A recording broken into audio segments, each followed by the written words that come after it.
ಆಯ್ತಾ.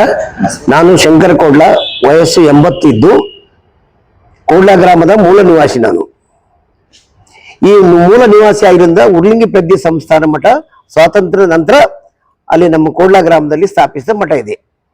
ಈ ಮಠದ ಗುರುಗಳು ಮೊದಲನೇದು ಉರ್ಲಿಂಗಿ ಪೆದ್ದಿದವರು, ಎರಡನೇದವರು ಶಿವಯೋಗ ಸ್ವಾಮಿಗಳು, ಮೂರನೇದವರು ಮಹಾದೇವ ಸ್ವಾಮಿಗಳು, ನಾಲ್ಕನೇದವರು ನಂಜುಂಡ ಸ್ವಾಮಿಗಳು, ಐದನೇದವರು ನಮ್ಮ ಜ್ಞಾನ ಪ್ರಕಾಶ್ ಸ್ವಾಮೀಜಿಯವರು. ಈ ರೀತಿಯಿಂದ ಮಠ ಪರಂಪರೆ ಇದೆ.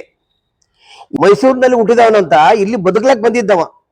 ಅವನಿಗೆ ಮೈಸೂರಿನಲ್ಲಿ ಆ ಮೆರವಣಿಗೆ ಮಾಡಿದಾಗ ಅವ್ರ ಅಣ್ಣ ನಮ್ಮ ಮಹಾದೇವ ಸ್ವಾಮಿ ಹತ್ರ ಬಂದು, ನಮ್ಮ ತಮ್ಮ ಇಂಥ ತಪ್ಪು ಮಾಡಿದದಕ್ಕೆ ಮೈಸೂರಿನಲ್ಲಿ ಮಾರಿ ತೋರಿಸಂತ ಸ್ಥಿತಿಯಲ್ಲಿದ್ದ, ಅದಕ್ಕೆ ತಮ್ಮ ಇನ್ಸ್ಟಿಟ್ಯೂಷನ್ ನಲ್ಲಿ ವಿದ್ಯಾಭ್ಯಾಸ ಕೊಡಲು ಮನವಿ ಮಾಡಿಕೊಂಡ್ರು ಅವರು. ಅದರ ಪ್ರಕಾರ ಮಹಾದೇವ ಸ್ವಾಮಿಗಳ ಆದೇಶದ ಮೇರೆಗೆ ನಾನು ಸಂಸ್ಥೆಯಲ್ಲಿ ಇರೋದ್ರಿಂದ, ಈ ಸಂಸ್ಥೆ ಶಿಕ್ಷಣ ಸಂಸ್ಥೆ ಹುಟ್ಟು ಹಾಕಿದವರು ನಾವೇ, ಉರ್ಲಿಂಗಿ ಪೆದ್ದಿ ಟ್ರಸ್ಟ್ ಮಾಡಿದವರು ನಾವೇ. ನಮ್ಮದು ಮಠ ಪರಂಪರೆ ಅದ. ಈ ಪರಂಪರೆ ಇರೋದ್ರಿಂದ ಅವನು ಬಂದಾಗ ನಾವೇನ್ ಮಾಡಿದೆವು, ಮಹಾದೇವ ಸ್ವಾಮಿಗಳ ಆದೇಶದಿಂದ ಅವರಿಗೆ ಊಟಕ್ಕೆ ವ್ಯವಸ್ಥೆ ಮಾಡಿದೆವು, ಇರ್ಲಾಕ ಎಜುಕೇಶನ್ ಕೊಟ್ಟಿದೆವು, ಎಲ್ಲ ಮಾಡಿದೆವು.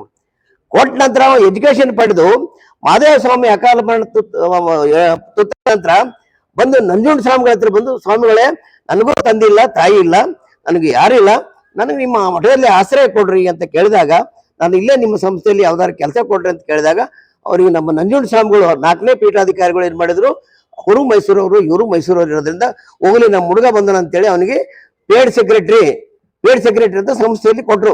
ನಾವ್ ಯಾವ್ದು ಸಂಸ್ಥೆಯಲ್ಲಿ ರೆಸಲ್ಯೂಷನ್ ಪಾಸ್ ಮಾಡಿಲ್ಲ, ಅವ್ನ ಮೆಂಬರ್ ಅಂತ ಏನು ಪಡೆಯಿಲ್ಲ ಅಂತ ಭೋಳಿ ಮಗ ಇವತ್ತು ನಮ್ಮ ಮಠದ ಬಗ್ಗೆ ಕರ್ನಾಟಕ ರಾಜ್ಯದಲ್ಲಿ ಏಕೈಕ ಪರಿಶಿಷ್ಟ ಜಾತಿಯ ಉರ್ಲಿಂಗಿ ಪೆದ್ದಿ ಸಂಸ್ಥಾನ ಮಠ. ಇದು ಬಸವ ತತ್ವದ ಮಠ.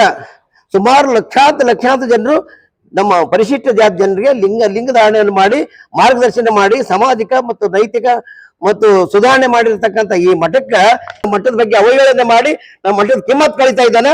ಇದನ್ನು ತಕ್ಷಣ ಸರ್ಕಾರ ಗಮನಕ್ಕೆ ಕೊಡ್ತಾ ಇದ್ದೀವಿ, ಪೊಲೀಸ್ ಇಲಾಖೆಯ ಗಮನಕ್ಕೆ ಕೊಡ್ತಾ ಇದ್ದೀವಿ.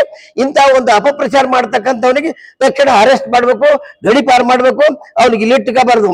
ಮತ್ತೆ ಈಗ ಒಂದು ವೇಳೆ ಇದೇ ರೀತಿಯಿಂದ ಅಪಪ್ರಚಾರ ಮಾಡಿದ್ರೆ ಮುಂದಿನ ನಾವು ಭಕ್ತಾದಿಗಳೆಲ್ಲ, ಇಡೀ ಕರ್ನಾಟಕ ರಾಜ್ಯದ ಭಕ್ತಾದಿಗಳೆಲ್ಲ ಸೂಕ್ಷ್ಮವಾಗಿ ಅವನ ಬಗ್ಗೆ ಸೂಕ್ತ ಕ್ರಮ ಕೈಗೊಳ್ಳಲು ನಾವು ಮನವಿ ಮಾಡಿಕೊಳ್ತೀವಿ.